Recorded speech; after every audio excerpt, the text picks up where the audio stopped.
Good morning, dear students. And so, I'm going to start the revision of chapter 1, representation of geographical features. So this will be a very quick revision. Already I have explained this chapter and the videos are already there in the YouTube. So let's see here. First of all, there are some methods as I explained you. There are different methods which are used to represent the relief on the map. And what are they? The first is as you can see, hatching, hill shading, form lines, spot heights, triangulated points, then benchmark and contours. So first of all, let's see the hatching. What do you mean by the hatching? Hatching means, as you can see here, these are the hills.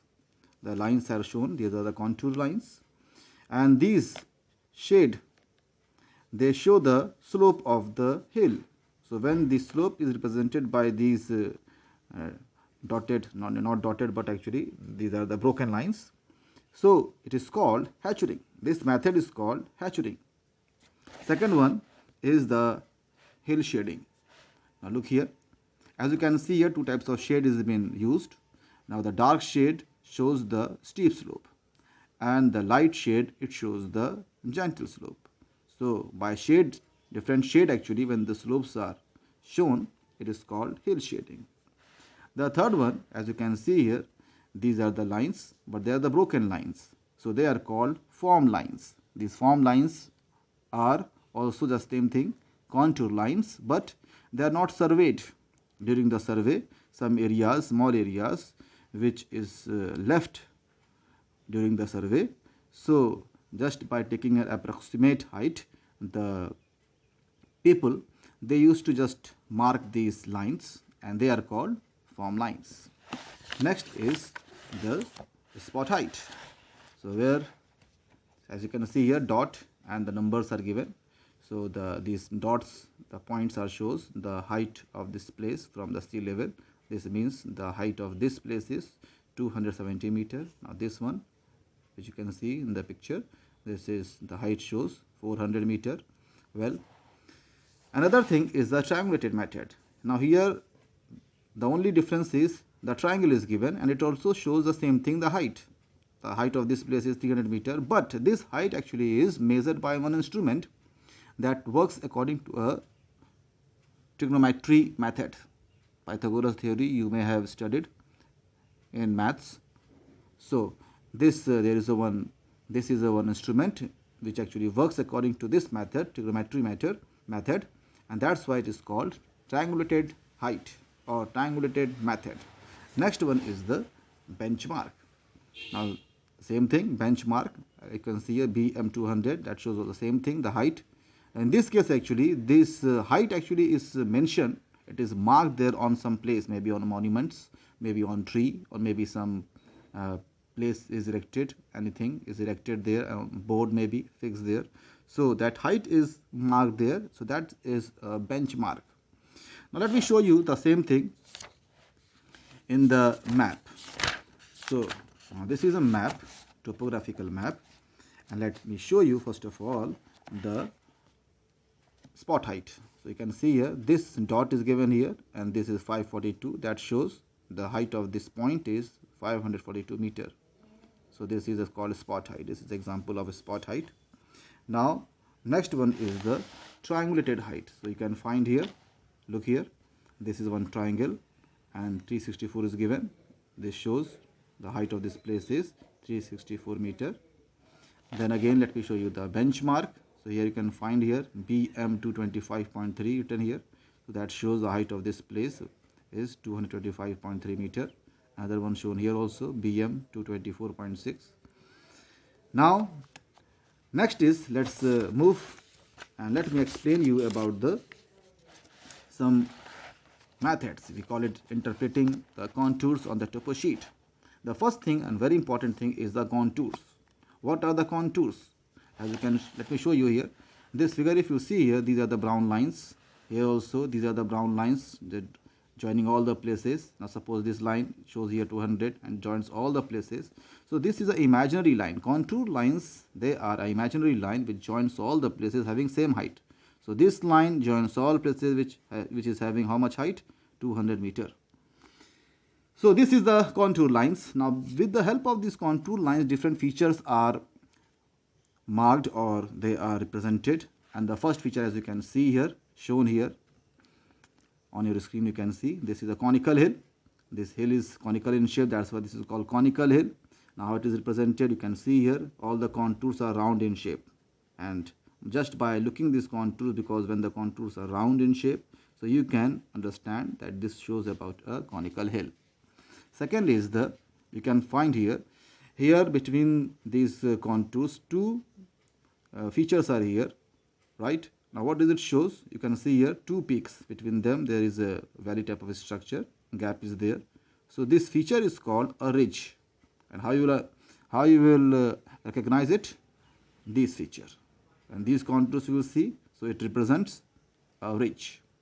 Next one is a concave slope. So if you find here these contours, if you see this slope, it is concave. The structure, the shape is concave both sides. Now how it is concave? If you see here, the higher contours are close but the lower contours are far. So when the higher contours are close and the lower contours are far, so just by looking these contours you can understand that it shows a concave slope. Second one is a convex slope. Now you will see here the structure, it is a convex structure, that's why it is called convex slope. Now it is just opposite. Here the higher contours are far but the lower contours are close. So when you see this structure, this type of contours, so you can understand that it shows a convex slope.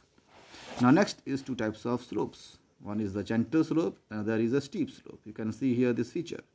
Now how you will understand that the slope is gentle?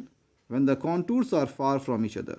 Now it shows the slope is gentle, but when the contours are very close, it shows a steep slope. So these are some very common features. Now let's see here another feature is a watershed ridge. So let's see here. Now if you find here this feature, now here you will find this is a hill structure, a ridge type of structure, right? If you see here, I already have shown you about the ridge. So this is a ridge. Now here one imaginary line is marked here that shows when the rainfall occurs on this hill. So this side the water flows in this direction, while and this side the water flows in the other direction. So this imaginary line, actually you can say it is a water divide. From here the water flows in two types of slopes. You can find here here streams are shown here.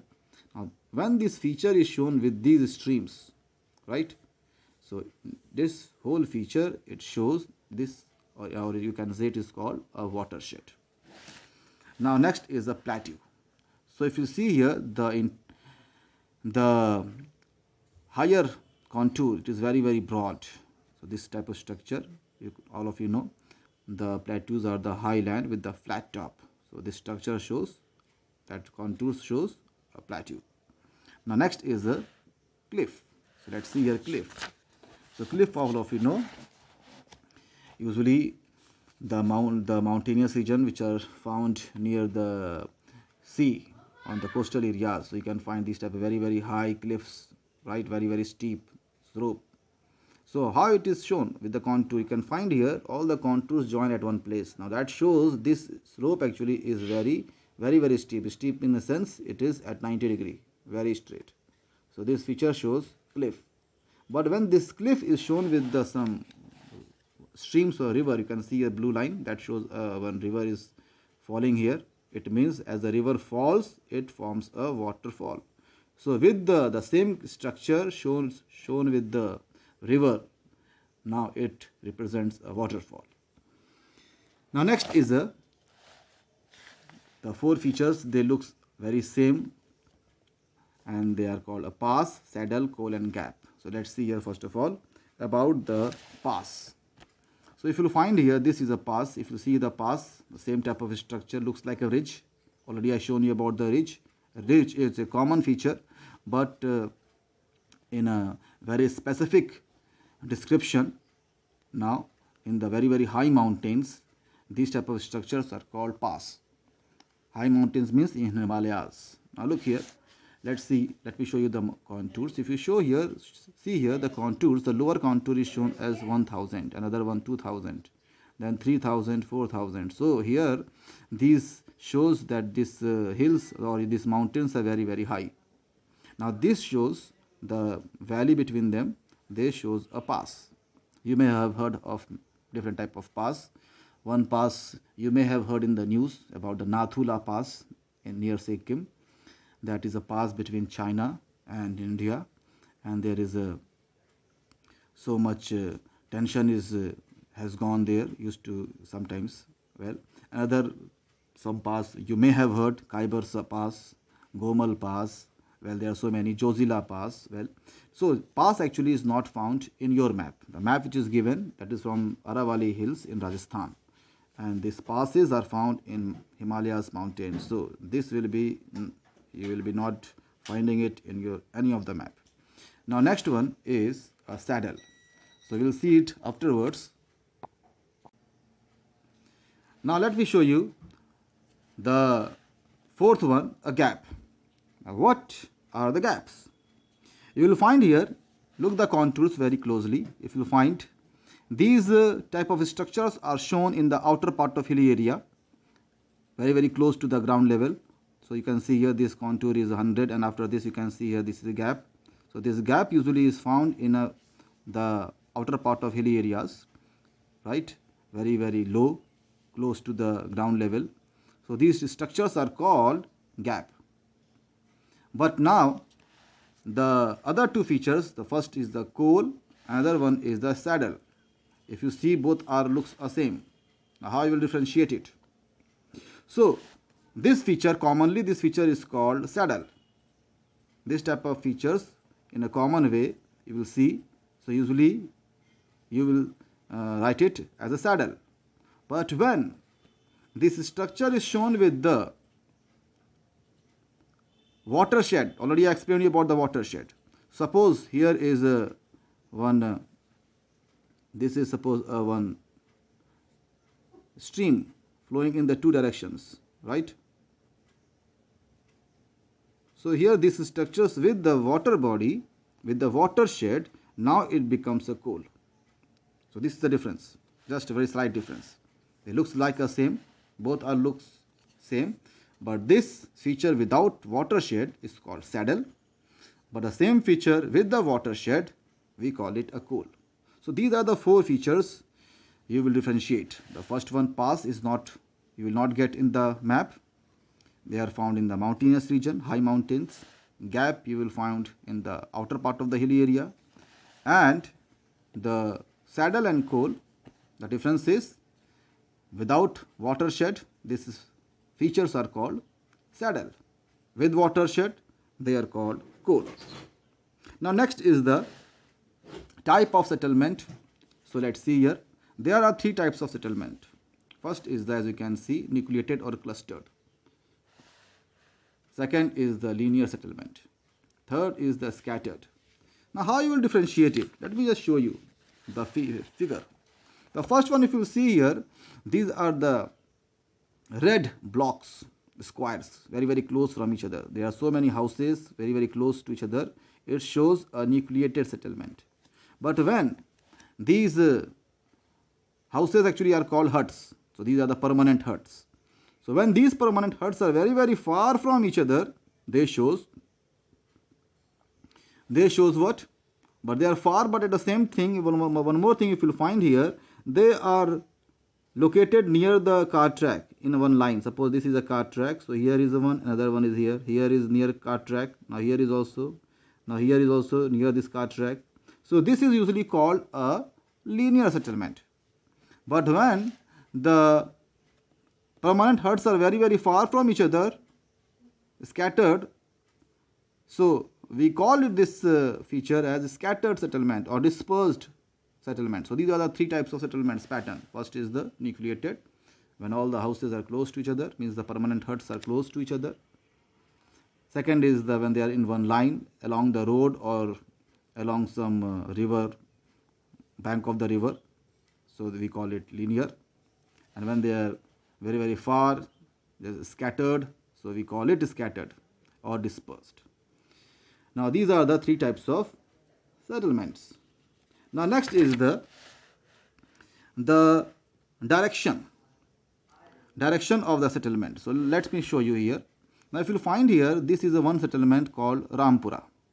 So this is one small village actually, and the topographical language we call it settlement. So this is Rampura, this is Karja. Now suppose we ask, what is the direction of Karja, compass direction of Karja from Rampura? So if you see here, this is the direction is already shown. Now this direction is northeast, this is southwest. So the question is asked, what is the direction of Karja from Rampura? So from Rampura, Karja is situated towards northeast. This is towards northeast. Now suppose if I ask the reverse way, what is the compass direction of Rampura from Karja? Then what is the direction from here? This is southwest, towards southwest. So this is the way we find out the direction. So this is over now, and this is only is given here in your chapter. No need to just explain it and elaborate it. And this is a map, and some important things like color, all of you know. These are the blue colors, they shows the water bodies. Yellow color shows the agricultural land, and here the blue line in the river, they shows the perennial stream or perennial river. These black lines, they show dry streams. Dry streams mean seasonal streams. Then here you will see the dark shades, they shows sand dunes. This is a sandy region, these are the sand dunes, right? Then these are the red blocks, squares, small squares, they are called the permanent hut. And when this red square is not colored, suppose here, if you see here, this here actually this red square is given but not colored, so this is a temporary hut. Okay, so suppose when these are shown here not colored, so we call them temporary hut, but if it is colored, we call it permanent hut. Okay, this is the difference. So many temporary huts are not given, but this is important. Difference between the temporary hut and permanent hut means, let me just show you here. Now suppose this is a one square colored, so this is a permanent hut, but when this square is shown here with the red color, and this is a temporary hut. So let me just find out, maybe it is given somewhere. Look here, this is a glossary. So here it is given here, this is a permanent hut and this is a temporary hut. Okay, so these are some important things. Now some more things, look here, like PO means post office, TO telegraph office, PTO means post and telegraph office, PS means post office, DB means dak bungalow. So these, all of you just go through this glossary, you can see here it is given in your book. So all of you go through this whole glossary. So these are the different symbols and names are given here. So what these symbols represents, because the questions can be asked from here. So all of you go through these glossaries. So all the best.